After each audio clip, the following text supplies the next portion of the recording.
গত 2 দিন দেখতে পাচ্ছি দিল্লি থেকে বিশ্বনবী মুহাম্মদ রাসূলুল্লাহ এবং তার জামাই হযরতে আলীকে নিয়ে ব্যঙ্গাত্মক করে কার্টুন ছাপিয়েছে, অপমান করছে। হঠাৎ করে কয় এতদিন তো আমরা কিছু দেখলাম না, হঠাৎ এখন এসা গান দিল, মানে এ সরসরি আপনাকে কে দিচ্ছে? বাংলাদেশে এখন ওনাদের দুর্গা পূজা শুরু হবে, একটা দাঙ্গা লাগানোর চেষ্টায় আছে। ওরা মনে করছে বাংলাদেশের মুসলমানেরা এই দৃশ্য থেকে যদি এই সংখ্যালঘু যাদের নাম বলা হয়, কিসের সংখ্যালঘু? এদেশে কোনো সংখ্যালঘু নেই, সবাই আমরা সংখ্যাগুরু। কথা বলেন? এদেশে জন্ম নিয়েছে যে সে এই দেশের মালিক। ওরা মনে করছে এই কথা তুলে দিয়ে এখন ওরা আলোচনা করবে, সমালোচনা করবে, শেষ পর্যন্ত কিছু মন্দিরে হামলা করবে না। আমরা অত পাগল না। এদেশে যারা মুসলিম সত্যিকার অর্থে, তারা মন্দির ভাঙা তো দূরের কথা, অন্যান্য ধর্মের দেবতাকে গালি দেওয়াও কোরআন নিষেধ করেছে।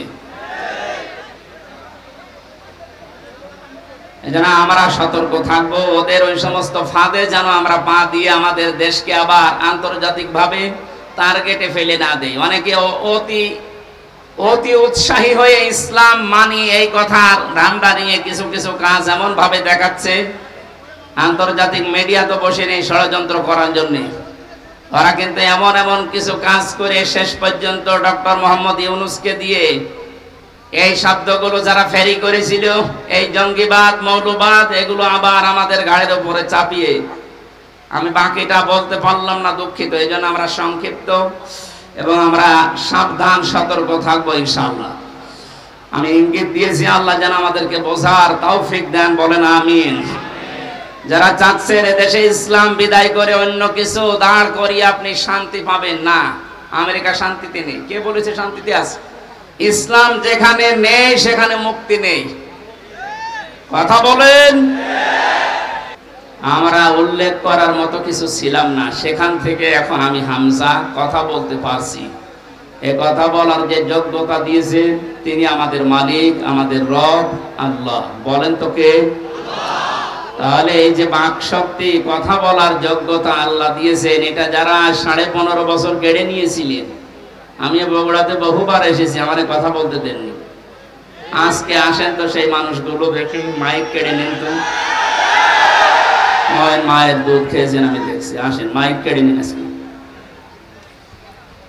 যারা আলেমদের এই 15.5 বছর মাইক কেড়ে নিয়েছেন, কোরআনের কথা বলতে দেননি, আপনি মুসলমান নাম করলেও আপনি কাফের, কারণ ওটা কাফেরদের চরিত্র। কোরআন মানুষকে শুনতে না দেওয়া, এটা কাদের চরিত্র? وقال الذين كفروا لا تسمعوا لهذا القرآن والغوا فيه لعلكم تغلبون। আল্লাহ তাআলা 1500 বছর আগে কাফেরদের চরিত্র দিয়েছেন। আবু জেহেল সংসদে পর্যন্ত এই আইন পাশ করেছিল, সব চলতে দাও, কোরআনের আলোচনা যেন মুহাম্মদ করতে না পারে, যেখানে করবে বাধা দাও। এই যে অলগাও দিয়েছেন আল্লাহ, হট্টগোল বাধা, ঢোল ডুগি তবলা বাজা, পরিবেশ নষ্ট করে দাও, মানুষ যেন কোরআনের আলোচনা শুনতে না পারে। অলগাও ফিহি লাআল্লাকুম তাগলিবুন। আশা করা যায় তোমরা গালেব হবে, বিজয়ী হবে, এ ধারণা কাফেরদের। কাদের? 1500 পরে দেখলাম এই ধারণা অনেক মুসলমানদের ভেতরে প্রবেশ করেছিল। ওরা মনেই করতো এই যে কোরআন শুনলেই বুঝি আমাদের চেয়ার নাকে আবার উল্টিয়ে যায়। কথা বলে না কেন? সুতরাং যে মানুষগুলো এই ধারণা নিয়ে, এই চিন্তা ভাবনা নিয়ে কোরআনে বাধা দিয়েছিলেন, আপনার আর আবু জেহেলের ভেতরে পার্থক্য এই শুধু নামের। কিসের পার্থক্য? কোনো পার্থক্য এই একটাই, নামের। নামে মানুষকে মুসলমান নিয়ে, মানুষকে জান্নাতে নিয়ে যেতে পারবে? বলেন। সুতরাং এতদিন যা করেছি, সরাসরি হয়তো কেউ বলেনি যে আমি কোরআন বন্ধ করে দেবো, কিন্তু এমন এমন পরিবেশ তৈরি করে দিয়েছে, 14 জায়গায় অনুমতি নেওয়া লাগতো। এই যে ভাইরা বসে আছে, জিজ্ঞেস করেন তো, ওনারা কোনদিন চেয়েছে যে কোরআনের আলোচনা এদেশে বন্ধ হোক? ওনাদেরকে দিয়ে বন্ধ করতে বাধ্য করেছে উপরে অনেক জালেমের বসাছি। এমন এমন মানুষকে বসিয়েছে, নামে মুসলমান, কামে সব কাফেরদের মতো। 14 জায়গায় যদি অনুমতি নেওয়ার জন্য মানুষ একটা তাফসির মাহফিল করবে, কোরআনের আলোচনা করবে, 14 জায়গায় যদি অনুমতি নেওয়া লাগে, ওর ধৈর্য কোলাবে? শেষ পর্যন্ত হাল ছেড়ে বলবে দরকার নেই, মমতাজকে নিয়ে এসে 5টা জায়গা আনতে দে। সরাসরি কিন্তু বলতো না যে তাফসির মাহফিল হবে না। তো এমন এমন সিস্টেম করে দিয়েছিল মানুষ যেন ও পথে না হাঁটে। তাহলে এই সিস্টেম গুলো যারা করেছিল এরা কোরআনের ভাষায় কাফের। এরা কি বলেন?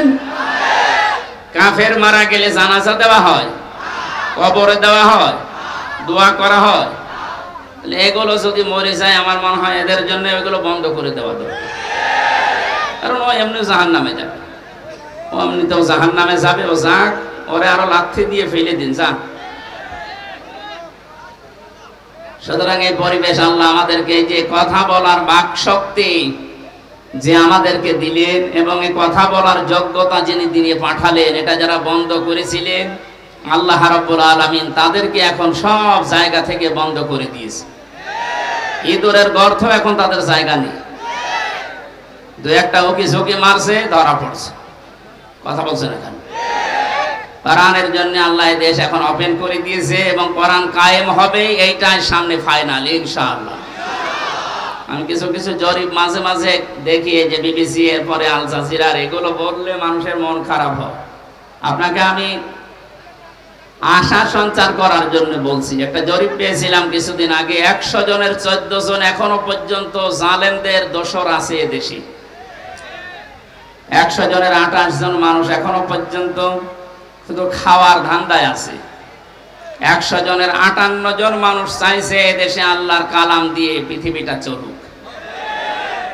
এই জরিপ আমি বানাইনি, যারা জরিপ করে তারাই জানিয়েছে। সুতরাং 100 জনের 58 জন যখন এই 1-1.5 মাসে তৈরি হয়ে গেছে, আশা করছি আল্লাহ এই দেশকে কোরআনের হাতে তুলে দেবেন ইনশাআল্লাহ। এই দৃশ্যটা যেন আমরা চর্মচোখে দেখতে পারি, সে আকাঙ্ক্ষা আল্লাহর কাছে করছি। আল্লাহ তুমি কবুল করো, আমিন। দরুদ আর সালাম পড়ছি আমাদের নবী মুহাম্মদুর রাসূলুল্লাহ সাল্লাল্লাহু আলাইহি ওয়াসাল্লামের প্রতি। তামাম পৃথিবীর সবাই এখন একটা জিনিস চাচ্ছে, শান্তি। কি বলেন তো? সবাই চায় শান্তি। যে জাতির লোককে জিজ্ঞাসা করেন সবাই শান্তি চাচ্ছে। আল্লাহ রাব্বুল আলামিন শান্তি নামে একটা নাম তিনি নিয়েছেন, সালাম। সালাম মানে কি? সেই সালামের পক্ষ থেকে যে ধর্মটা দুনিয়ায় এসেছে তার নাম ইসলাম। ইসলাম মানে শান্তি। ইসলাম মানে কি? এই আসল শব্দ সিলমন বা সালমন, সুখ শান্তির যে বিষয় আল্লাহ ইসলামের ভেতরে রেখেছেন। সুতরাং এদেশে আমরা 96% মুসলমান, অন্যান্য ধর্মের লোকেরা যারা আছেন 4%। সবাই যদি ইসলামকে নিয়ে আসতে পারি, কাঙ্ক্ষিত মানের শান্তি এদেশে আমরা দেখতে পারবো ইনশাআল্লাহ। এদেশে মসজিদ যেমন পাহারা দেওয়া লাগে না, 3.5 লাখের উপরে মসজিদ আছে, পাহারা দেওয়া লাগে? আরো জোরে বলেন। মসজিদ যেমন পাহারা দেওয়া লাগে না, ইসলাম এদেশে যদি এসে যায় মন্দিরও পাহারা দেওয়া লাগবে না। যে যার ধর্ম ওপেন ভাবে নিরাপত্তার সাথে পালন করবে, কোনো অসুবিধা নেই। অনেকের ধারণা এই যে ইসলাম আসলে আমি যে একটু লাল পানি খাই ওটা কি হবে, কোনো অসুবিধা নেই। অনেকে বলে যে আমি আকিস বিড়ি খাই, আজিজ বিড়ি খাই, এইটার কি হবে? আপনি মসজিদের ভেতরে যদি প্রবেশ করেন, মসজিদ এমন একটা জায়গা, সেখানে গেলে যদিও আপনার বিড়ি খেতে মনে চাচ্ছে খেতে পারবেন, যদিও ডাল বাবা খেতে মনে চাচ্ছে ওই পরিবেশে খেতে পারবেন, কারণ আপনার বিবেকে বাধা দেবে, কারণ ওই পরিবেশে ওইটা চলে না। কথা বলে না কেন? ওই জায়গাতে বিধান চলে কার? এজন্য ওখানে প্রবেশ করলেই বলা লাগে আল্লাহুম্মা আফতাহলি আবওয়াবা রাহমাতিক, হে আল্লাহ তোমার রহমতের যত দরজা, বাবের বহুবচন আবওয়াব বলা হয়, সব খুলে দাও। কারণ পুরা পরিবেশটাই রহমত দিয়ে বেষ্টিত। করেছেন কে? ওখানে আল্লাহর বিধান চলার কারণে যদি পুরা এরিয়া আল্লাহ রহমত দিয়ে ভরপুর করে দেয়, এই 56,000 বর্গ মাইলে ওই আল্লাহর বিধান যদি কায়েম হয়, 100% আমরা বিশ্বাস করতে পারি 56,000 বর্গ মাইল মসজিদের মতো নিরাপদ হয়ে যাবে। এরকম জায়গায় আপনার আর লাল পানি খেতে মনে চাইবে। কথা বলেন এখন? এক লোক ওয়াজ শোনার পরে বলেছিল, হুজুর জান্নাতে নাকি সব পাওয়া যায়, ওয়ালাকুম ফিহা মা তাশতাহি আনফুসুকুম ওয়ালাকুম ফিহা মা তাদউন। মনের ভেতরে কামনা বাসনা যা আছে সব নাকি পাওয়া যায়। বিড়ি পাওয়া যাবে, হ্যাঁ বিড়িও পাওয়া যাবে, কিন্তু বিড়ি খাওয়ার মতো মন আপনার থাকবে না, ও নাপাক জিনিস খাওয়ার মতো মন আপনার তৈরি হবে না। জাহান্নামের যে 7টা খাবারের কথা আছে তার প্রথম নাম্বার খাবার হচ্ছে আগুন। নাম কি বলেন বলেন? বিড়ি যেটা দিয়ে খায় ওটার নাম কি? তা আপনি কি জাহান্নামের খাবার খেতে পারেন? আমার মনে হয় বগুড়াতে বিড়ি খাওয়া লোক, সিগারেট খাওয়া লোক নেই নাকি? যদি থাকেন আপনি এই বদ অভ্যাস ছেড়ে দিন। দেবেন তো? কারা বিড়ি সিগারেট ছেড়ে দেবেন দেখে হাত তোলেন তো। ও আপনার এই এলাকায় আছে, বোঝা যাচ্ছে। হ্যাঁ, আস্তে আস্তে ছেড়ে দেবেন ইনশাআল্লাহ। আমরা বলছিলাম আল্লাহ পাক এই শান্তির যে ধর্ম দিয়েছে রে, এখানে কিচ্ছু দেওয়া যাবে না, যা দেবেন মোনাজাতের পরে।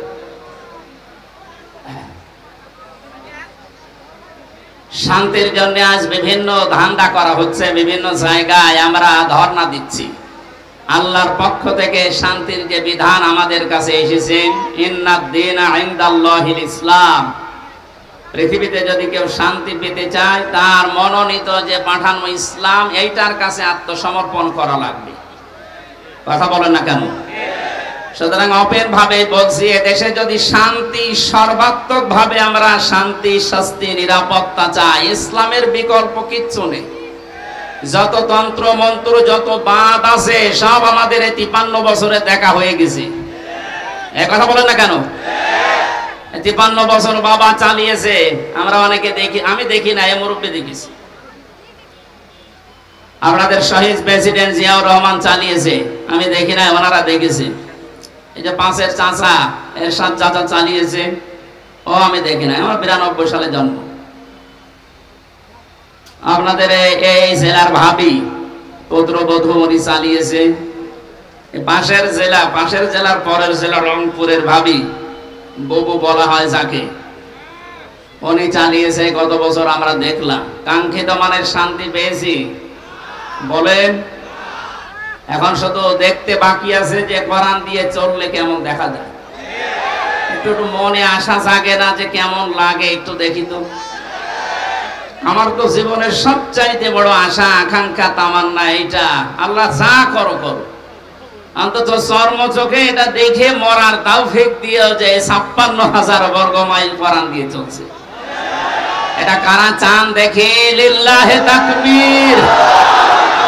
আন্দাজ হাত তুলেন না, এটা কিন্তু সাক্ষী দেওয়া, এটার পক্ষে থাকা লাগবে, যেটা আমরা দেখতে চাই যে আসলে এটা দিয়ে চললে কেমন দেখা যায়। মক্কা মদিনায় আমি ছিলাম, আমি দেখেছি ওখানে 100 ভাগ এটা চলে না, 70 ভাগ আছে, তাই যে শান্তি পাওয়া যায়। এখানে যদি 100 ভাগ কায়েম হয়ে যায়, বাংলাদেশটা মিনি জান্নাত হয়ে যাবে।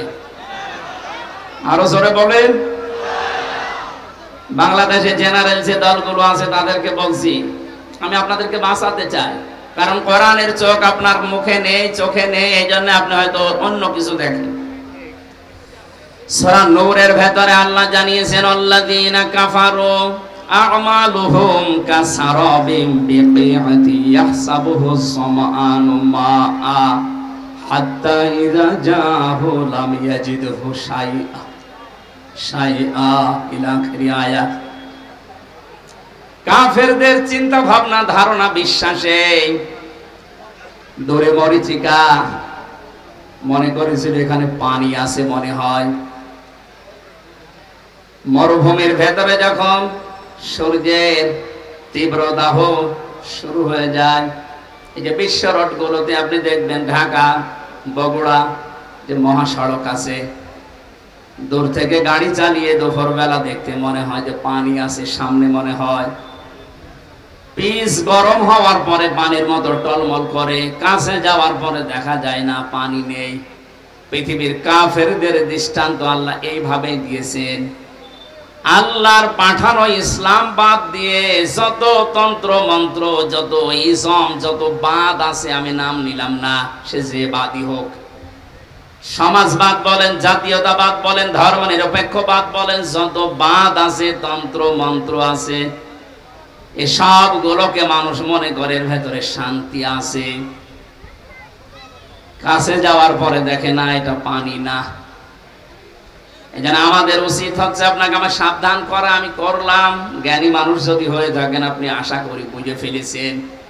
এরপরেও যদি কেউ বলেন না আমি বুঝি না, আমি ভান ধরে আসছি, এদিকে আসেন। আল্লাহ আপনাকে সহজে এটা বোঝার তৌফিক দিন যে ইসলাম বিদায় করে দিয়ে আজ যারা, আমি কয়েকদিন ধরে লক্ষ্য করছি, মৌলবাদ এই শব্দ নিয়ে অনেকে জিকির করছে। এটা বন্ধ করা লাগবে। মুসলমানদেরকে মৌলবাদ বলা যাবে না এই দেশে। এই শব্দটাকে ফেরি করে এই 15.5 বছর হাজারো মুসলমানকে যিনি ছিলেন তিনি গুম করেছিলেন। এক কথা বলেন না কেন? এই শব্দটাকে ফেরি করে হাজারো মানুষকে আয়না ঘরে রেখেছিল। এই শব্দটাকে ফেরি করে আমাকে জেলখানায় রেখেছিল 3 বছর। এটা দাদাদের পক্ষ থেকে দেওয়া আন্তর্জাতিক একটা ষড়যন্ত্র। এখানে যারা পা দিচ্ছেন আপনিও এই জালেমদের মতো মাজা ভাঙবে। সুতরাং এই শব্দ যেন কোনো মুসলমানের আগে পরে লাগানো না হয়, যেন আমরা মৌলবাদ চাই না। তা আপনি কি চান? মৌল শব্দ এসেছে মূল থেকে। মূল মানে এই পৃথিবীর মূল আমার আল্লাহ। এক কথা বলেন না কেন? মূল হচ্ছে নবীজি। আল্লাহ নবী যদি না থাকে তে থাকবে কি? সুতরাং এই পৃথিবীতে মৌলবাদ এটাকে যদি কেউ গালি দেয় সে যেন সরাসরি আল্লাহকে গালি দেয়। গালি হিসাবে এটা ব্যবহার করা না। এই ফেরি আর করা যাবে না। আপনি ষড়যন্ত্রে পা দিয়ে আবার না জানি কোন বিপদ ডেকে আনতে চাচ্ছেন। বুঝে হোক না বুঝে হোক এটা যদি কেউ করে থাকে, এই শব্দ যেন আর কারো মুখে আমরা না শুনি। কথা বুঝতেছে? গত 2 দিন দেখতে পাচ্ছি দিল্লি থেকে বিশ্বনবী মুহাম্মদ রাসূলুল্লাহ এবং তার জামাই হযরতে আলীকে নিয়ে ব্যঙ্গাত্মক করে কার্টুন ছাপিয়েছে, অপমান করছে। হঠাৎ করে কই এতদিন তো আমরা কিছু দেখলাম না, হঠাৎ এখন এসা গান দিল মানে? এ সরসরি আপনাকে কে দিচ্ছে? বাংলাদেশে এখন ওনাদের দুর্গা পূজা শুরু হবে, একটা দাঙ্গা লাগানোর চেষ্টায় আছে। ওরা মনে করছে বাংলাদেশের মুসলমানেরা এই দৃশ্য দেখে যদি এই সংখ্যালঘু যাদের নাম বলা হয়, কিসের সংখ্যালঘু? এদেশে কোনো সংখ্যালঘু নেই, সবাই আমরা সংখ্যাগুরু। কথা বলেন? এদেশে জন্ম নিয়েছে যে সে এই দেশের মালিক। ওরা মনে করেছে এই কথা তুলে দিয়ে এখন ওরা আলোচনা করবে, সমালোচনা করবে, শেষ পর্যন্ত কিছু মন্দিরে হামলা করবে। না, আমরা অত পাগল না। এদেশে যারা মুসলিম সত্যিকার অর্থে, তারা মন্দির ভাঙা তো দূরের কথা, অন্যান্য ধর্মের দেবতাকে গালি দেওয়াও কোরআন নিষেধ করেছে। এজন্য আমরা সতর্ক থাকবো, ওদের ওই সমস্ত ফাঁদে যেন আমরা পা দিয়ে আমাদের দেশকে আবার আন্তর্জাতিকভাবে টার্গেটে ফেলে না দেই। অনেকে অতি উৎসাহী হয়ে ইসলাম মানি এই কথার ধান্দা নিয়ে কিছু কিছু কাজ এমন ভাবে দেখাচ্ছে, আন্তর্জাতিক মিডিয়া তো বসে নেই ষড়যন্ত্র করার জন্য। ওরা কিন্তু এমন এমন কিছু কাজ করে শেষ পর্যন্ত ডক্টর মোহাম্মদ ইউনূসকে দিয়ে এই শব্দগুলো যারা ফেরি করেছিল, এই জঙ্গিবাদ, মৌলবাদ, এগুলো আবার আমাদের ঘাড়ের উপরে চাপিয়ে, আমি বাকিটা বলতে পারলাম না, দুঃখিত। এই জন্য আমরা সংক্ষিপ্ত এবং আমরা সাবধান সতর্ক থাকবো ইনশাআল্লাহ। আমি ইঙ্গিত দিয়েছি, আল্লাহ যেন আমাদেরকে বোঝার তৌফিক দেন, বলেন আমিন। যারা চাচ্ছেন এদেশে ইসলাম বিদায় করে অন্য কিছু দাঁড় করিয়ে আপনি শান্তি পাবেন না, আমেরিকা শান্তিতে নেই। কে বলেছে শান্তিতে আছে? ইসলাম যেখানে নেই সেখানে মুক্তি নেই। কথা বলেন? এক দোকানদার তার কর্মচারী রেখেছিল নাম ইসলাম। নাম কি? তার একটা মেয়ে ছিল নাম শান্তি। ইসলাম আর শান্তির মাঝে মাঝে দেখা হয়, শেষ পর্যন্ত মন দেওয়া নেওয়া হয়ে গেছে। দোকানদার টের পেয়ে ডাক দিয়ে বলছে, বেটা তুমি গরিব মানুষ, আমার বাড়িতে কাজ করে খাও, আমার দোকানের কর্মচারী আমার মেয়ের দিকে নজর দিয়েছে, আচ্ছা করে পিটিয়েছে। ইসলাম মনে মনে ভাবতেছে, মালিক আমার মেয়ের সাথে মিল করার কারণে আমারে মারধর করলে এই শান্তি কতদিন তোমার বাড়ি থাকে আমি না দেখে দম নেব না। স্টেশনে বগুড়ায় যে কল দিয়েছে, শান্তি তুমি কোথায়? বসে বাড়িতে। সাজগোজ করে চলে আসো, আজকে পালানো লাগবে। ইসলামের কথা মতো শান্তি সব কিছু নিয়ে পালিয়েছে। সকালবেলায় এই লোকটা রাস্তায় দৌড়াচ্ছে আর এলাকার মানুষকে বলছে আমার শান্তি গেল কোথায়। লোকজন বলছে শান্তি গেল কোথায় মানে? যে আমার মেয়ে শান্তিকে আমি খুঁজে পাচ্ছি না। লোকজন ডাক দিয়ে বলে বেটা তোমার দোকানে সে কর্মচারী ইসলাম কোথায়? ওকে তো আমি মারধর দিয়ে বের করে দিয়েছি। মানুষজন বলে তুমি কি মাথা খারাপ না পাগল? ইসলাম মারধর ধরে বের করে দিলে এখন শান্তি তালাশ করো? ইসলাম যেখানে আছে শান্তি ওখানে গেছে। এইটা আজ যারা বের করে দিতে চাচ্ছেন, এইটা বের করে দিলে এসে আর কিছু থাকবে না। কারণ এখানে ৯৬% মুসলমান। কত ভাগ? নামাজ কালাম কম পড়তে পারি, কিন্তু আল্লাহ রসুলের বিরুদ্ধে আমরা এই দেশে অন্তত ৯৬% মানুষের কেউ নেই। কথা বলে ঠিক কিনা? আল্লাহ আমাদেরকে সম্মতি দিন, বলেন আমিন। কোরআনে কারীম থেকে আমরা সূরা আনআমের ৮০, ৮১, ৮২ এই আয়াতগুলো তিলাওয়াত করেছি। আমি এত লম্বা কথা কোনো জায়গায় বলি না, বেশি হয়ে গেছে আজকে। সংক্ষেপ করছি আলোচনাটা, শুধু শিক্ষাগুলো নিয়ে আসার জন্য। খুব খেয়াল করে শুনবেন। আল্লাহ রাব্বুল আলামিন হযরত ইব্রাহিম আলাইহিস সালামের এবং তার বাবার কিছু কাহিনী এখানে তুলে ধরেছেন। শিরক এবং ঈমান, এটা সেই পৃথিবীর লগ্নের পর থেকে আরম্ভ হয়েছে এই দুইটার সংঘর্ষ। কোন মানুষ যদি শান্তি, স্বস্তি, নিরাপত্তা চায়, সে যেন তার বিশ্বাসের সাথে অন্য কিছুকে যোগ না করে। এটা যারা যোগ করেছে যুগে যুগে তাদের শান্তি, স্বস্তি, নিরাপত্তা হারিয়ে গেছে। আর যারা তাদের ঈমানের সাথে জুলুমকে, শিরককে মিশ্রিত করেনি, আল্লাহ তাদেরকে শান্তিতে রেখেছে। যে মানুষগুলো আজ আল্লাহর বিধানের সাথে, আল্লাহর শক্তির সাথে, পাওয়ারের সাথে অন্য কাউকে শরীক করে বুক ফুলিয়ে বেড়ানোর চেষ্টায় আছেন, আপনি কি মনে করেন? আপনি বাতিলের পক্ষে আল্লাহর বিরুদ্ধে অবস্থান নিয়ে কোনো ভয় নেই, চিন্তা নেই, আর আমি আল্লাহর পক্ষে অবস্থান নিয়ে ভয় করব, আপনি এই কথা মনে করেন? আল্লাহ ওইটা আমাদেরকে শুনিয়েছেন।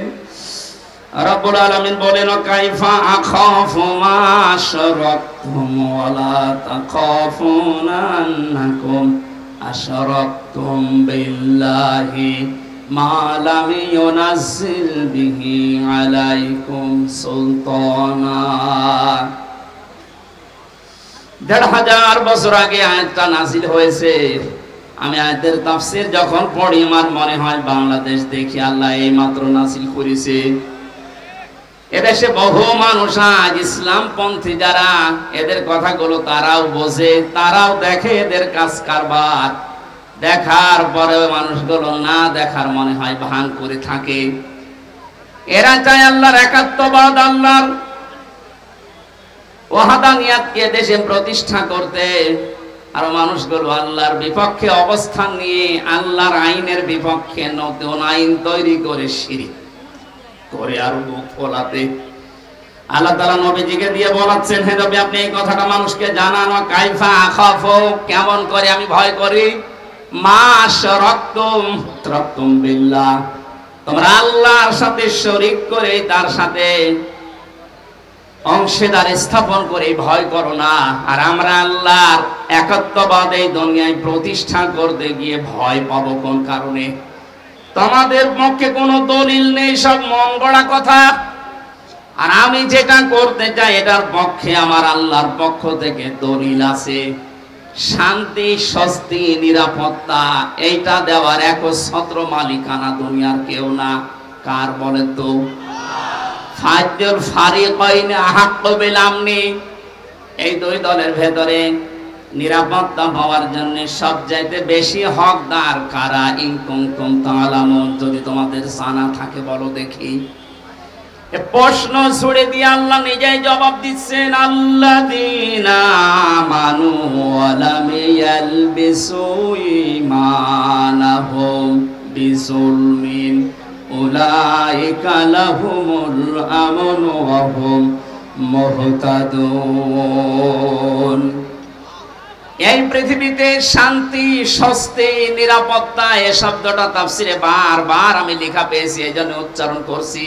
তামাম দুনিয়ার মানুষ কিন্তু এইটাই চায় যে আমি শান্তিতে থাকতে চাই, আমি স্বস্তি চাই, আমি নিরাপত্তা চাই। আল্লাহ বলেন এটা আমি শুধুমাত্র নির্ধারিত করে দিলাম তাদের জন্য যারা দুনিয়ায় ঈমান আনে। জোরে বলেন সুবহানাল্লাহ। প্রশ্ন আসতে পারে আমার তো ঈমান আছে তারপর আমি শান্তি পাই না কেন? না, ঈমান যদি কেউ আনে, পরবর্তী শব্দ হচ্ছে ওয়ালাম ইয়ালবিসু ঈমানাহুম বিজুলমিন, সেই লোকটা যেন তার ঈমানকে জুলুমের সাথে মিশ্রণ না করে। আজ এই 15.5 বছরের দিকে আমরা তাকিয়ে দেখছি, অনেক উন্নয়ন আমাদের চর্মচোখে দেখানোর চেষ্টা চালানো হয়েছে, কিন্তু মানুষগুলো ঈমানের সাথে জুলুমকে, শিরককে মিশ্রিত করার কারণে আল্লাহ শান্তি, স্বস্তি, নিরাপত্তা সব উঠিয়ে দিয়েছে। আমার কথার অর্থ বোঝেন? সুতরাং আমাদের ঈমান আছে তখন আমরা শান্তি পাবো, যে সময় আমাদের ঈমানের সাথে নিরাপত্তা, স্বস্তি ফিরে আসবে। ওই সময় আমাদের ঈমানের সাথে যখন জুলুম মিশ্রিত না হবে। 15.5 বছরে যে প্রকার জুলুম হয়েছিল তার একটু বাস্তব উদাহরণে আয়না ঘরটা। দুনিয়ার আমি কিচ্ছু বাদ, সবকিছু বাদ দিয়ে দিলাম, শুধু এতটুকু যদি আপনার বিবেক থাকে, ভাবেন তো একটা মানুষকে 1 দিন 2 দিন 5 দিন না, জীবিত মানুষকে 8 বছর মাটির নিচে 3.5 হাত ঘরের ভেতরে, কোনো আলো বাতাস, কোনো শব্দ নেই সেখানে। আমি নিজেও 10 দিন ছিলাম। 8টা বছর মানুষকে ওখানে রেখে দিয়েছেন, যার ইশারায় যে মানুষগুলো এর সাথে জড়িত। মাঝে মাঝেই ভাবতাম আল্লাহ যারা আমাদেরকে পাহারা দিয়ে গেল এরা বাড়িতে যে ঘুমায় কি করে? এত বড় ভয়ঙ্কর, এত বড় কঠিন জায়গায় ওরা তো দেখে গেল, পাহারা দিয়ে গেল। আমার সাথে একজন ছিল জেলখানায়, মুফতি ফখরুল ইসলাম। উনি আমার মাঝে মাঝে বলতো, হামজা ভাই, আমরা যখন এই আয়না ঘরে নিয়ে যাই, এই পায়ের ভেতর দিয়ে আমার হাত লাগিয়েছে, পায়ের ভেতর দিয়ে হাত লাগিয়ে সামনে যে লোহার রড দেওয়া ছিল, এই খাঁচা, লোহার এই খাঁচার সাথে হাত দিয়ে সামনে আমার তালা লাগিয়ে দিয়েছে। 1টা 2টা দিন না, 3 মাস একাধারে এইভাবে রেখেছে। তাও 24 ঘন্টা শুধু 1.5 মিনিট 2 মিনিট সময় দিত টয়লেট করার। খাবার যা দিত মাঝে মাঝে মনে হচ্ছে খাবার কেউ মাখিয়ে দিয়েছে।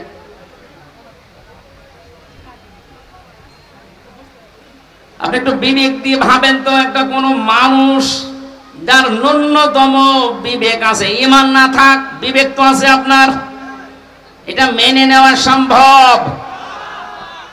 আপনি দাবি করছেন আমার ঈমান আছে, আমি তো শান্তি, স্বস্তি, নিরাপত্তা পাই না। আরে ভাই, আপনার ঈমানের সাথে তো জুলুম মিশ্রিত। এখানে জুলুমের অর্থ তাফসিরে এসেছে জুলুম আই শিরিক। যাদের ঈমানের সাথে জুলুম মিশ্রিত থাকবে, শিরিক মিশ্রিত থাকবে, তাদের জীবন থেকে আল্লাহ শান্তি তুলে নেবে, স্বস্তি বাদ দিয়ে দেবে, নিরাপত্তা আল্লাহ নিজে তুলে নেবে। বলেন নাউজুবিল্লাহ। এই জুলুমের যখন একেবারে শেষ হয়ে যায় তখন আল্লাহ পাক ধরেন। কালকে একটা আয়াত পেয়েছিলাম কোরআনে কারিমে, আমি এর আগেও পড়েছি, কিন্তু আগস্টের 5 তারিখের সাথে দেখলাম আয়াতটা 100 ভাগ মিলে গেছে। সূরা আনামের 44 নম্বর আয়াতটা, ফালাম্মা নাসু মা যুক্কিরু বিহি ফাতাহনা আলাইহিম আবওয়াবা কুল্লা শাইইন।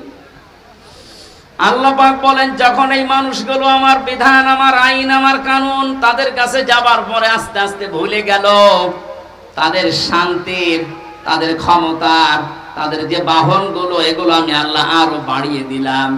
লাফাতাহানা, আমি আল্লাহ খুলে দিলাম। ফাতাহানা আবওয়াবা কুল্লা শাইইন হাত্তা ইদা ফারিহু বিমা উতু। আমার এই নিয়ামত পাওয়ার পরে মানুষগুলো আরো বেশি আনন্দিত, এত আনন্দিত হয়েছিল যে পেছনের কোনো কথা তাদের আর মনে ছিল না। আয়াতটা নাযিল হয়েছে 1500 বছর আগে, অথচ 15.5 বছরের সাথে মিলালে আমার মনে হচ্ছে মিলে যাচ্ছে। 2006 সালে এই অক্টোবরের 28 তারিখে যারা পিটিয়ে মানুষ হত্যা করে ড্যান্স দিয়েছিল লাশের উপরে, এটা দেখার পরে ওই সময় আমি চিন্তা করেছিলাম, আল্লাহ এরাও মানুষ? আমার মনে হয় না। কোন জায়গা থেকে যেন একবার তাফসির মাহফিল শেষ করে বাড়ি যাচ্ছিলাম, বাসের পেছনে ছিলাম বসা, ড্রাইভারের মাঝখানে দেখলাম রাস্তায় একটা কুকুর পড়ে আছে মরি। ড্রাইভার সাহেব মাঝখান দিয়ে না দিয়ে বাম দিয়ে চালিয়ে দিল, তো গাড়িটা ঝাঁকি দিয়ে উঠেছে। ড্রাইভারকে বললাম, ভাই আপনি এমন করলেন কেন? ড্রাইভার আমারে বলে, হুজুর আপনি দেখতে পাচ্ছেন না যে একটা কুকুর মরে পড়ে আছে? আমি মরা কুকুরের ওপর আবার গাড়ি চালিয়ে দেব? আমার বিবেক নেই? আমি বললাম, ভাই ও তো মরা কুকুর, ও মরে গেছে, ওকে মারলে কি আর না মারলে কি? ড্রাইভার আমার দিকে ঘুরে বলছে, হুজুর আপনি কি আসলে হুজুর? আপনি কেমন হুজুর? আপনি দেখছেন একটা জিনিস মরে গেছে, আমি ডবল করে আবার মারবো? আমার বিবেক নেই? আর গায়ে থাবা দিয়ে বললাম, এই কথাটা শোনার জন্য আমি ছিলাম।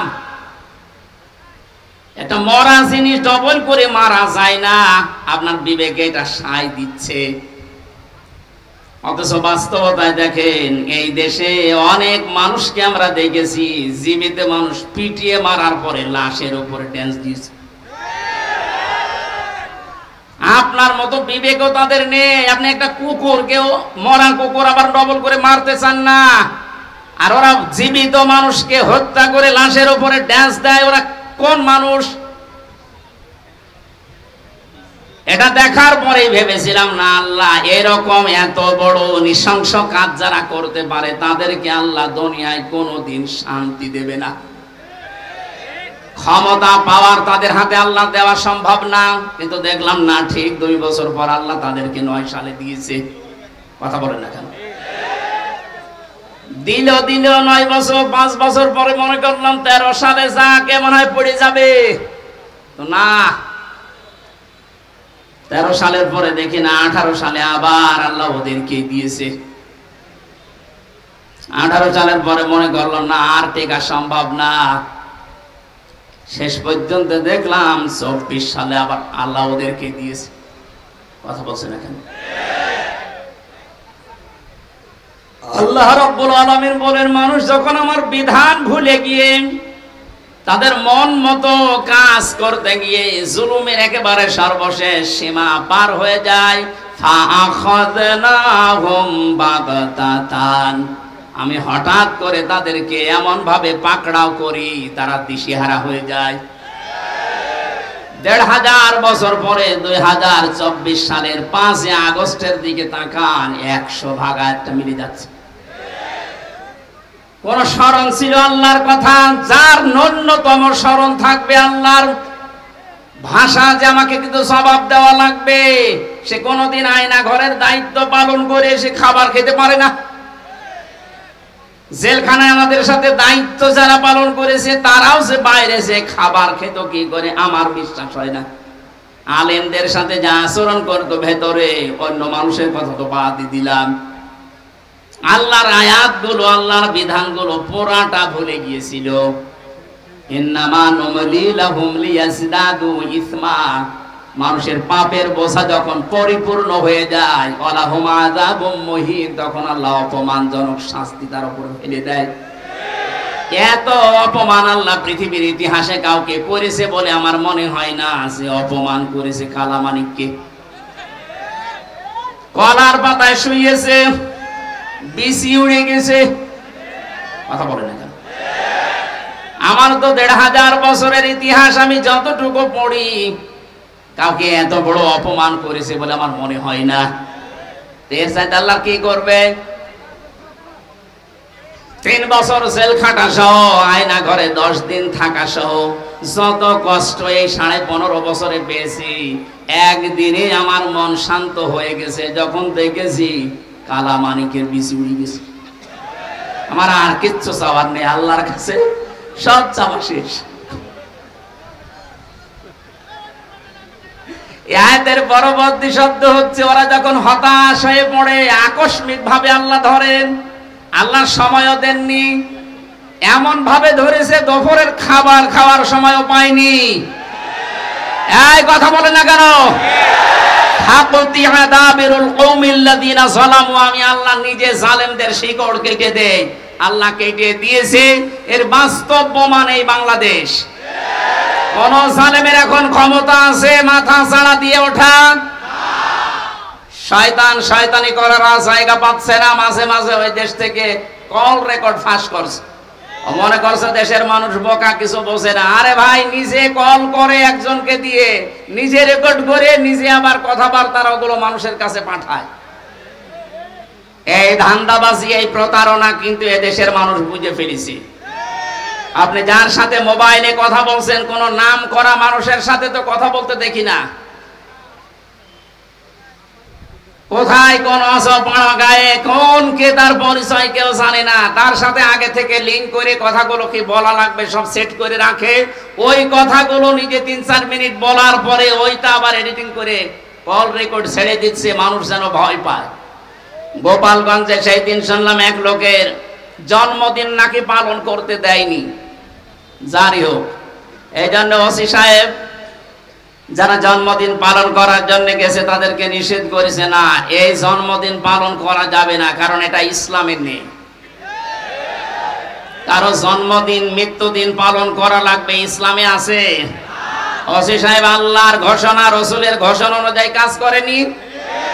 এটা দেখলাম উনি ওখানে জানাচ্ছে মায়ের কাছে যে মা এই হচ্ছে। উনি ওখান থেকে বুদ্ধি দিচ্ছে, ওসি সাহেবের নাম লিস্ট করে রাখো, আমি যদি কোনোদিন আসি ওকে আমি দেখে নেব, তুমি আসো। বড় আশা করে আছে যে উনি চট করে ঢুকে পড়বে আর দেশের মানুষ ফট করে আয়না ঘরে ঢুকিয়ে দেবে। আর যতটুকু বিশ্বাস, এই দেশের 18 কোটি মানুষ যদি ওনাকে মাফ করে দেয়, ব্যারিস্টার আরমানের বউ জীবনও মাফ করবে না। আমার ওই ছোট মেয়ে ফারিহা জান্নাতও মাফ করবে না। কোন অপরাধ ছিল ওর? আমার তো কয়েকদিন আগে দেখলাম মামলাগুলো সব খালাস করে দিয়েছে। তার মানে বিচারক কর্তৃক, আদালত কর্তৃক প্রমাণিত যে আমার কোনো দোষ নেই, যে মামলা দিয়েছিল আমি নির্দোষ। আমি চাই এই দেশে যে মানুষগুলোকে দিয়ে জুলুম করানো হয়েছে, মামলার আয়ু থেকে শুরু করে একেবারে ওই পালানো পর্যন্ত, যারাই জড়িত ছিল, এ দেশের 1 লাখের উপরে মানুষ এখন জেলখানায়। তার 100 জনের 70 জনই কিছু জানে না, আন্দাজে জেল খাটতেছে। যারা 2 বছর 5 বছর 10 বছর পরে নিরপরাধ প্রমাণ হয় যে কোনো দোষ নেই, তখন ছেড়ে দেওয়া লাগে। সুতরাং এই মানুষগুলো আমি চাই, যারা এই জুলুমের সাথে জড়িত, একটা মানুষকে জেলে দিলে তার পরিবারের সব ধ্বংস হয়ে যায়। আমার 2টা মেয়ের খোঁজ 3 বছরে কে নিয়েছে? আমার ম্যাডামের, আমার মা বাবার। প্রত্যেক মাসে মাসে তো মামলা তুলতে আছে, 33 বারের উপরে আমার মামলা তুলেছে, তো জামিন দেয়নি। অথচ সেই বিচারক এই কয়েকদিন আগে পুরাটা খালাস করে দিয়েছে। মামলাটা হাতে নিয়ে আমার সামনে তো চেয়েছিলাম আমি, আমারে বলছে যে এ কি বিচার করবে, এর ভেতরে কোনো মাল নেই, যা। আমি বলতেও গেলাম যে স্যার, মাননীয় আদালত, এই মামলা তো 3 বছর আপনার হাতে ছিল, তখন তো বলেননি, এখন বলছেন কোনো মাল নেই, কি দেখে বিচার করব? সব ফেলে দিলেন। এই 3 বছর আগে যদি এরকম টান মেরে ফেলে দিতেন, তাহলে তো আমার 3 বছর জেলে থাকা লাগে না। এইটাই বলতো যে হুজুর আমার কিছু করার নেই, উপরের নির্দেশ, হাত বাঁধা ছিল। কথা বলে না কেন? এরকম হাত বাঁধা কি শুধু ওই বিচারকের ছিল? এদেশে 1628টা চেয়ার, শুধু একটা চেয়ারের হাত খোলা ছিল, বাকি সবগুলোর ছিল হাত বাঁধা। এজন্য তাদের ইচ্ছা থাকার পরও তারা ন্যায় বিচার করতে পারেনি। কোনদিন একটা বিবেক সম্পন্ন মানুষের এই জুলুম দেখার পরে সহ্য করা সম্ভব না, কিন্তু হাত বাঁধা। ওনার হাত খুলে যাওয়ার পরে আর 1 সেকেন্ডও দেরি করে না, সব খারিজ করে দিয়েছে। আমরা চাই রাষ্ট্র সংস্কার যখন আরম্ভ হয়েছে, এ দেশে যাদের হাত এরকম বাঁধা ছিল, এই 1628টা চেয়ারের কোনো হাত যেন আর বাঁধা না থাকে। সবার হাত আমরা আবু সাইদের মতো খোলা দেখতে চাই। কথা বলেন। দায়িত্বে যারা আছে থাক, আমার আমার কোনো আফসোস নেই, নিষেধ নেই, কিন্তু আমরা কারো হাত বাঁধা দেখতে চাই না।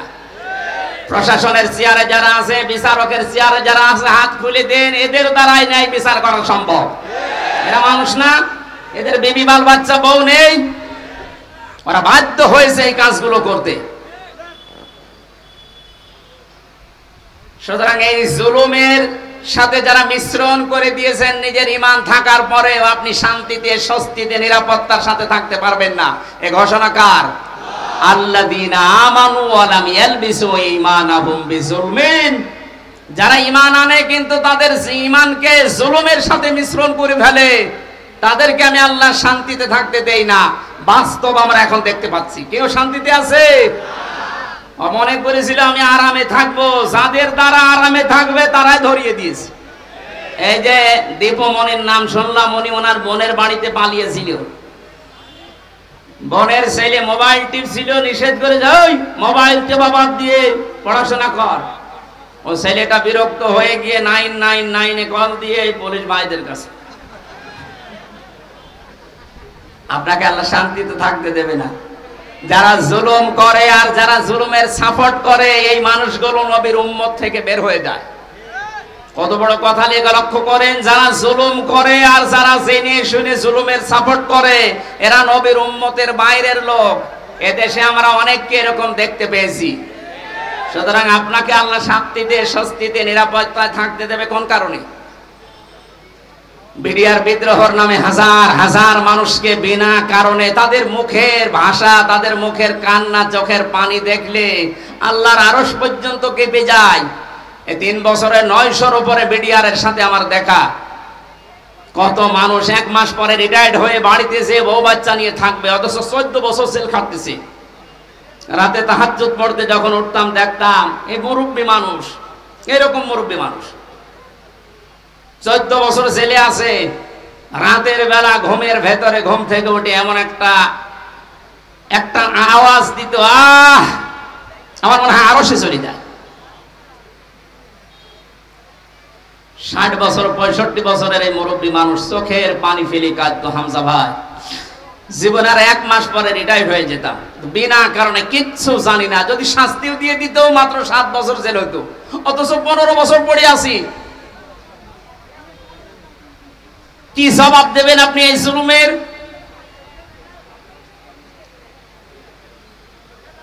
জালেম এই শব্দটা শুনলে আমার ভয় লাগে, কারণ জালেমরা হামজা টার্গেট না। আমির জামাত ডাক্তার শফিকুর রহমান ঘোষণা দিয়েছেন আমরা মাফ করে দিলাম, কিন্তু ভিকটিম যারা জুলুমের শিকার, তারা যদি কিছু করে আমরা কিছু বলতে পারবো না, কারণ তারা এই জালেমরা আল্লাহর মামলার আসামি। জালেমরা মামলার আসামি কার? এটা তো আমি বানালাম নাকি? সূরা শুরা 42 নম্বর আয়াত, 25 নম্বর পারা, 6 নম্বর পৃষ্ঠার 13 নম্বর লাইনে আছে। আমি যত তাফসীর পড়েছি বিশ্ববিদ্যালয়ে থাকাকালীন, সব মুফাসসির আয়াতের ব্যাপারে একমত। খুব ভালো করে শুনেন, ইন্নামাস সাবিলু আলাল্লাযীনা ইয়াযলিমুনান নাস। অবশ্যই আমি আল্লাহ মামলা দায়ের করব। এই এদিকে তাকা। অবশ্যই আমি আল্লাহ মামলা দায়ের করব তাদের বিরুদ্ধে যারা মানুষ হয়ে মানুষের উপরে জুলুম করেছে। এই আয়াতটা বাংলাদেশের সাথে মিলান। আমার তো মনে হয় অনেকের জীবনে এটা মিলে যাচ্ছে। কোন কারণে কিচ্ছু জানে না, লোকটা ঘুমিয়ে আছে ঘরে, ঘুম থেকে উঠে যাচ্ছে জেলখানায়। কি গো তুই গাছ কেটেছিস, অথচ গাছ কাটা কি ও কিছুই জানে না। এরকম মিথ্যা মামলা দেশে ছিল না? আরো আসতে বলেন। এই বিষয়গুলো আমি নিজে জানতাম না, জেলখানায় 3টা বছরে ধাপে ধাপে দেখেছি, তাই বলছি। বললাম না 100 জনের 70 জন মানুষ অন্তত কিছুই জানে না। জেলে ঘুমিয়ে আছে, পরের দিন আবার ঘুম ভাঙার পরে কোথায় গো? বাড়িতে। কেন? কিছুই জানে না। মাঝখান থেকে পরিবারের কাছ থেকে 1.5-2 লাখ টাকা নিয়ে আল্লাহর ওলি জামিন করিয়ে দিয়েছে। এই জুলুমের শেষ কোথায়? আপনি কি জবাব দেবেন আল্লাহর কাছে? এখানে জালেমদের কোন সম্পদ আল্লাহ দুনিয়ায় কাজে লাগাতে দেয় না, তার বাস্তব প্রমাণ এই দরবেশ। কত টাকার মালিক ছিল আপনি হিসাব করতে পারেন? কি হয়েছে তার টাকাগুলো? এখন শানের উপরে ঘুমানো লাগে। আমাদের যেখানে রেখেছে 3টা বছরে এই মাটির উপরে, শানের উপরে, এখন তার ওই জায়গায় থাকা লাগছে। কি হচ্ছে তার ওই অর্থ সম্পদ গুলো, এই টাকাগুলো কোন কাজে আসতেছে? এখন তাদের যে চরিত্রের বর্ণনা বের হচ্ছে, শয়তান পর্যন্ত আশ্চর্য হয়ে যাচ্ছে যে দরবেশের চরিত্র এত নিম্ন। এই জন্য আমাদের সাবধান হওয়া উচিত। আমি আজকার বাস্তব প্রমাণ দিয়েই বলছি, এদেশে শেখ হাসিনা থেকে শুরু করে যারা তার দোষর ছিল সবাই আল্লাহর মামলার আসামি। মামলার বাদী যত বড় হয়, মামলা মেটানো তত কঠিন হয়। এক কথা বলেন না কেন? আমার মামলার বাদী যদি আমার সত্যি কথা বলছি কোন সলিমতি হতো, আমি যদি আকিস গ্রুপে চাকরি করতাম, আপনার কয় টাকা লাগতো? টাকা দিয়ে হলে আমি 2-3 দিনে বের হয়ে চলে আসতাম। কিন্তু এমন মানুষ বাদী, এই জন্য 33 বার ওঠার পরও মামলার জামিন হয়নি। উনি বিদায় নেওয়ার কয়েকদিন পরে জামিন সব শেষ। সুতরাং এখানে বাদী কিন্তু যিনি পালিয়েছে উনি না, হামজাও না, মামলার বাদীকে। আপনি দেখেন আপনার দ্বারা আবার জুলুম হয়ে যাচ্ছে না তো? আজ অনেকে নিজের স্ত্রীর উপরে জুলুম করছি, পরিবারের উপরে জুলুম করছি, স্ত্রী হিসাবে স্বামীর উপরে জুলুম করছি। আল্লাহর নবীর স্ত্রী তার স্বামীকে অভয় দিত, স্বামী আমার ভয় পাবেন না, ইন্নাকা লা তাসিলুর রিহমা। এই পৃথিবীতে যারা আত্মীয়তার সম্পর্কগুলো ঠিক রাখে তাদেরকে আমার আল্লাহ কখনো ভয় দেখান না। জোরে বলেন সুবহানাল্লাহ। নবীজি যখন ওহী নিয়ে এসেন, ভয় পেয়েছিলেন, তিনি বলছিলেন জাম্মিলুনি জাম্মিলুনি, আমাকে ঢেকে দাও। খেয়াল করেন, আমাকে ঢেকে দাও, আমি ভয় পেয়েছি। হযরতে খাদিজাতুল কুবরা রাদিয়াল্লাহু তাআলা আনহা ওই সময়ও কিন্তু মুসলমান হননি, কারণ কালিমার দাওয়াত পাননি। ওই সময় তিনি নবীজিকে ডাক দিয়েছিলেন, ইয়া আবুল কাসেম, হে কাসেমের পিতা, কাল্লা, কখনো না, আল্লাহি, আল্লাহর কসম, মা ইখজিকাল্লাহু আবাদান, কখনো আল্লাহ আপনাকে লাঞ্ছিত, অপমানিত, ভয় দেখাতে পারে না। সম্মানিতা মা বোনেরা যারা এসেছেন তাদেরকে এবার বলছি, হযরতে খাদিজাতুল কুবরা বিশ্ব নবীকে ওই দিন 5টা বিষয় শুনিয়েছিলেন ভয় না পাওয়ার কারণ হিসাবে। আপনি আপনার স্বামীকে যদি এই কথাগুলো বলতে পারেন, আর আপনার স্বামীর চরিত্রের ভেতরে যদি এগুলো দেখতে পারেন, বুঝবেন ওই স্বামী হক পথে আছে। 1 নম্বরে, যে স্বামী তার রক্তের সম্পর্কগুলো ঠিক রাখে সেই স্বামীকে দুনিয়ার কোনো ভয় পাওয়াতে পারে না। অথচ আজ লক্ষ লক্ষ পরিবারের দিকে তাকান, অধিকাংশ পরিবারে বউর কারণে স্বামী তার রক্তের সম্পর্কগুলো ঠিক রাখতে পারে না। এই কথা বলছেন? স্বামীর রক্তের সম্পর্ক ছিল তার ফুফুর সাথে, তার চাচার সাথে, তার ভাইয়ের সাথে, তার বোনের সাথে। এমন বউ পেয়েছে নামাজ পড়ে, রোজা রাখে, কালো বোরকা পরে, কিন্তু এগুলোর সাথে আমার আসল সম্পর্ক যেগুলো হক আদায় করা দরকার, এগুলো করতে গেলে ওর আর মন পাওয়া যায় না।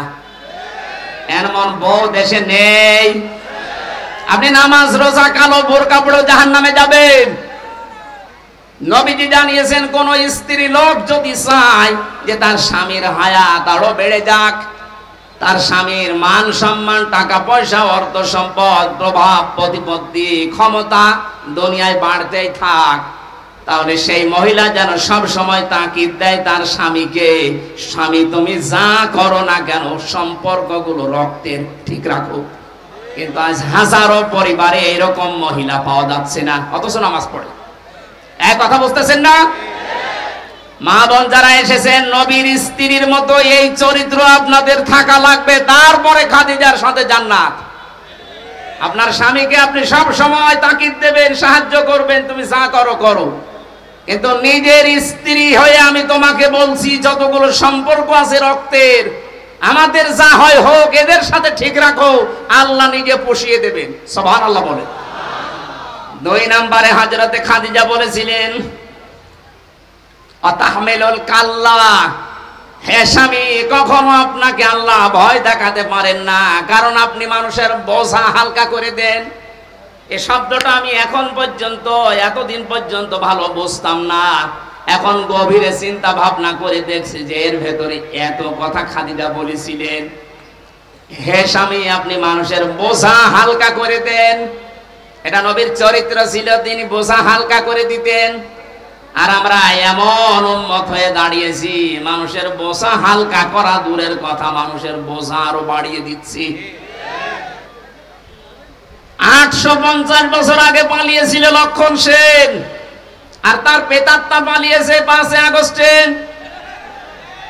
উনি যাওয়ার সময় বলে গিয়েছে সেনাপ্রধানকে নাকি যে যাবার পরে এমন এমন কাজ তোমরা করবা যেন এ দেশ 2 মাসের বেশি টিকতে না পারে। এতটুকু বললেও হতো। বারবার এখন মানুষকে উনি জানাচ্ছেন যে দেশ আর 1 মাসের বেশি চলবে না, কিভাবে চলে আমি দেখব, কারণ আমি যা করে এসেছি এত ঋণে দেশের মানুষ শোধ দিতে পারবে না। এত ঋণের বোঝা আপনি রেখে গেলেন। আমার মেয়ে হয়েছে কয়েকদিন আগে, 7-8 দিন হয়ে গেল, ওর মাথার উপর এখন 1 লাখ টাকা ঋণ। কি আমি বানিয়ে বলছি? এদেশের প্রতিটি মানুষের মাথা পিছু ঋণ এখন 1 লাখ। ঋণের বোঝাগুলো দিয়ে গেলেন আপনি। নবীর উম্মত দাবি করেন, 14 বার নাকি হজ করেছেন। কি করেছেন আপনি? নবীর আদর্শ ছিল তিনি মানুষের বোঝা হালকা করতেন, আর সবার বোঝা আপনি দিয়ে গেলেন। আগস্টের 5 তারিখের আগে কত মানুষের পরিবার ধ্বংস করেছেন, কত মানুষের হাত নেই, পা নেই, চোখ নেই, অন্ডকোষ পর্যন্ত নেই। এই মানুষগুলো এখন পরিবারের বোঝা। এই কথা বোঝেন? এই বোঝাগুলো যিনি বানিয়ে গেলেন উনি নবীর উম্মত হতে পারেন? আরো জোরে বলেন না। নবীর উম্মত যে না, সে নবীর উম্মত না, সুপারিশ পাবে। আমাদের কাজ হবে আমরা মানুষের বোঝা হালকা করব। ডাক্তার শফিকুর রহমান এইটাই করে বেড়াচ্ছে সারা দেশে। যত মানুষ শহীদ হয়েছে 1880 জনের তালিকা আমরা পেয়েছি। প্রত্যেক পরিবারে 2 লক্ষ করে টাকা দিয়ে আসতেছে। টাকাওয়ালা মানুষ দেশে আর নেই। কিছুটা হলেও তো তাদের বোঝা হালকা হচ্ছে। এটা নবীর উম্মতের কাজ। কার কাজ? যারা মানুষের বোঝা হালকা করে দেয় তাদের ভয় আল্লাহ দূর করে দেয়। এই জন্য ওনার কোনো ভয় আছে? আমার সাথে ছেলে 4 দিন ছিল, আমি দেখেছি লোকটার কোনো ভয় নেই, নির্ভয় বানিয়ে দিয়েছে আল্লাহ। ওনার তাওয়াক্কুল, ওনার ইখলাস এত উপরে। অনেকে বাইরে থেকে উল্টাপাল্টা মন্তব্য করে, আরে বেটা কাছ থেকে দেখেছিস তার আমল। আমার মতো যুবক মানুষ, 33 বছর বয়স আমার, আমি 1.5 পারা 2 পারা কোরআন পড়তে গেলে নামাজে দাঁড়িয়ে পা লেগে যায়। আর ওনার এক একটা সেজদায় দেখতাম তাহাজ্জুদের নামাজে 40-45 মিনিটে 1 ঘন্টা কাটিয়ে দিচ্ছে। আপনি সমালোচনা করেন বাইরে বসে বসে। সারা দেশের মানুষের ভেতরে একটা মহব্বত আলাদা ভাবে আল্লাহ ওনার প্রতি তৈরি করে দিয়েছে। এমনি এমনি না। 15.5 বছর তো খেদমত করার নাম নিয়ে, তার উপর তো মানুষের মহব্বত নেই, আরো যত ঘেরা জন্মিয়েছে। কারণ মানুষের বোঝা তিনি তৈরি করে দিয়েছেন এই দেশে। আর ইনি চেষ্টা করছেন মানুষের বোঝা যেন হালকা করা যায়। এক কথা বলেন না কেন? দলমত নির্বিশেষে আমাদের উচিত হবে নবীর উম্মত হিসাবে যদি দাবি করি, মানুষের বোঝা যেন আমরা হালকা করে দিতে পারি। বলেন আমিন। কত রকমের বোঝা আজ দিয়ে গেলেন। আমার তো বোঝা ছিল পরিবারে। 3টা বছর ওরা কি খেয়েছে না খেয়েছে আমি কিছুই জানি না, কারণ আমি যোগাযোগ বিচ্ছিন্ন ছিলাম। আমার ফাঁসির কন্টেম সেলের ভেতরে পুরাটা যোগাযোগ বিচ্ছিন্ন করে রেখে দিয়েছে, কেউ কথা বলতে পারবেন না। বাইরের মানুষগুলো বেঁচে আছে না জীবিত আছে। আমি জেলে থাকাকালীন আমার দাদা মরেছে, আমার নানা মারা গেছে, আমার নানি মারা গেছে, আমার একটা চাচাতো ভাই মরেছে। আমি কিচ্ছু জানি না। 3 বছর পরে জানলাম তো মরে গেছে। আপনি কোন কারণে কষ্টটা দিলেন? কি অপরাধ করেছিলাম আমি? কোরআনের কথাগুলো সঠিকভাবে তুলে ধরতাম, এইটাই আমার অপরাধ। অথচ আপনি এমন এমন মামলা আমার নামে দিয়েছে, শয়তানও বিশ্বাস করে না। এই সিরাজগঞ্জের কোন ছেলে নাকি আমার ওয়াজ শুনি সংসদ ভাঙতে গেছে তরবারি নিয়ে। আরে বেটা, তরবারি নিয়ে সংসদ ভাঙা যায়? বোম মারলে ওড়ে না। এই যে সংসদের লোক বসে আছে না, তরবারি নিয়ে ভাঙা যায়। ওই মামলা দিয়ে কে কে বলেছে? বলে আমির হামজার ওয়াজ শুনে আমি উদ্বুদ্ধ হয়ে এসেছি। সেই পাগলকে দেখা হয়েছিল জেলখানা। এই আমার নাম বললি কোন কারণে? আমারে বলতে বলেছে। বলেন সুবহানাল্লাহ। বেচারকে মামলার যেদিন ঢেসমেশ করে দিল ওই দিন হাঁটছিল। যে একটা মামলা হইলো, কোন পাগল কোথায় কি করেছে? আমি এই কথা আপনি এই 3 বছর পরে বললেন। এটা যদি সেই প্রথম যখন মামলা উঠেছিল 7-8 দিন পরে ওই সময় বলে দিতেন যে না এই মামলার কোনো ভিত্তি নেই, 3টা বছর আমার বাইরের জীবনে থাকা লাগতো, এই ভেতরে থাকা লাগতো না। কত রকমের বোঝা মানুষের মাথার উপরে চাপিয়ে দিচ্ছেন, আর আপনি নবীর উম্মত দাবি করছেন। আপনি শান্তি পাবেন, স্বস্তি পাবেন, নিরাপত্তা জীবনেও না। যারা মানুষের বোঝা হালকা করে দেয় আল্লাহ তাদেরকে শান্তি দেয়। সুবহানাল্লাহ বলতে পারেন নাই? আমাদের জীবন যতদিন আছে মানুষের বোঝা বাড়াবো না মানুষের বোঝা হালকা করব? যেখানে যতটুকু আছে মানুষের বোঝা হালকা করার চেষ্টা করেন। আপনার জীবনের বোঝা আল্লাহ হালকা করে দেবে ইনশাআল্লাহ। হযরতে খাদিজার পরে আরো অনেকগুলো কথা বলেছিলেন। আমরা যদি এখনো এই দেশে শান্তিতে বাঁচতে চাই, আমাদের যা ঈমান আছে ঈমানের সাথে যেন জুলুম মিশ্রিত না হয়, খুব সতর্ক থাকবেন। জুলুমের এখানে অর্থ হচ্ছে শিরিক। শিরিক যেন মিশ্রিত না হয়। উলাইকা লাহুমুল আমনু ওয়া হুম মুহতাদুন।